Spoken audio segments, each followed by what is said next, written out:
EP. Jayarajan വധശ്രമക്കേസിൽ തന്നെ കുറ്റവിമുക്തനാക്കിക്കൊണ്ടുള്ള ഹൈക്കോടതി വിധിയിൽ വളരെ സന്തോഷമുണ്ടെന്ന് കെ.പി.സി.സി. അധ്യക്ഷൻ കെ. സുധാകരൻ. കഴിഞ്ഞ കുറേ കാലമായി തന്നെ ക്രിമിനലായി ചിത്രീകരിക്കാൻ കെട്ടുകഥ ഉണ്ടാക്കി വേട്ടയാടിയ പാർട്ടിയാണ് CPM എന്നും അദ്ദേഹം കുറ്റപ്പെടുത്തി. ഉത്തരേന്ത്യയിലെ തിരഞ്ഞെടുപ്പ് പ്രചാരണത്തിനിടെ മാധ്യമപ്രവർത്തകരോട് സംസാരിക്കുകയായിരുന്നു അദ്ദേഹം. ഹൈക്കോടതി വിധിയിൽ എനിക്ക് വളരെ സന്തോഷമുണ്ട്. കഴിഞ്ഞ കുറേ കാലമായി എന്നെ ക്രിമിനലായി ചിത്രീകരിക്കാൻ ഈയൊരു കെട്ടുകഥ ഉണ്ടാക്കിയെടുത്ത് വേട്ടയാടിയ പാർട്ടിയാണ് CPM. കീഴ്ക്കോടതിയിൽ നിന്നെല്ലാം അനുകൂലമായി വിധി വന്നിട്ടും ഹൈക്കോടതിയിൽ പോയി. ഈ കേസ് ഏറെ നീണ്ടുപോയി. മുൻപേ തന്നെ വിധി പറയേണ്ടതായിരുന്നു, സുധാകരൻ പറഞ്ഞു.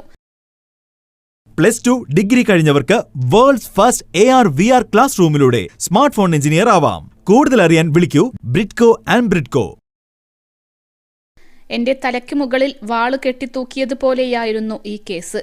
ഇല്ലാത്ത കുറ്റത്തിന് പ്രതിയാക്കി, ക്രിമിനലാക്കി, ക്രിമിനൽ ലീഡറാക്കി എന്നെ രാഷ്ട്രീയത്തിൽ നശിപ്പിക്കാനുള്ള ഇടതുപക്ഷത്തിന്റെയും BJPയുടെയും രാഷ്ട്രീയ നയങ്ങൾക്കേറ്റ തിരിച്ചടിയാണ് ഇന്നത്തെ ഹൈക്കോടതി വിധി.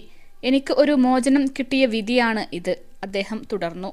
കേസ് തുടർന്നും അന്വേഷിച്ച് യഥാർത്ഥ പ്രതികളെ കണ്ടുപിടിക്കേണ്ടത് തന്റെ ഉത്തരവാദിത്വമല്ല, സർക്കാരിൻ്റെതാണെന്നും സുധാകരൻ പറഞ്ഞു.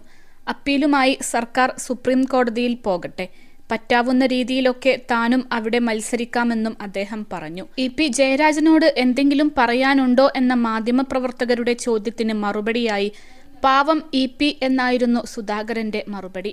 ഇ.പി. ജയരാജൻ വധശ്രമക്കേസിൽ കെ.പി.സി.സി. അധ്യക്ഷൻ കെ. സുധാകരനെ കുറ്റവിമുക്തനാക്കിയ ഹൈക്കോടതി വിധി സ്വാഗതാർഹമാണെന്ന് പ്രതിപക്ഷ നേതാവ് വി.ഡി. സതീശൻ.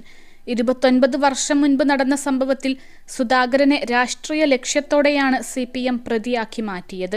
അതിലാണ് ഇപ്പോൾ സുധാകരന് പങ്കില്ലെന്ന് കോടതി വിധിച്ചത്. കോൺഗ്രസിന്റെ നിലപാട് ശരിയാണെന്ന് അടിവരയിട്ടുകൊണ്ടാണ് ഹൈക്കോടതിയുടെ വിധി. സുധാകരനെ മാത്രമല്ല M. വിജയരാഘവനെയും കേസിൽപ്പെടുത്താൻ ശ്രമിച്ചിരുന്നു. രാഷ്ട്രീയ നേതാക്കളെ ക്രിമിനൽ കേസുകളിൽ പ്രതിയാക്കാൻ നടത്തിയ CPMന്റെ ഗൂഢാലോചനയാണെന്ന് ഇപ്പോൾ വ്യക്തമായി. ജയരാജൻ സുപ്രീം കോടതിയിൽ അപ്പീൽ നൽകിയാലും കാര്യമില്ല. അത്രയും വ്യക്തമായ വിധിയാണ് ഹൈക്കോടതിയുടേതെന്നും വി.ഡി. സതീശൻ പറഞ്ഞു.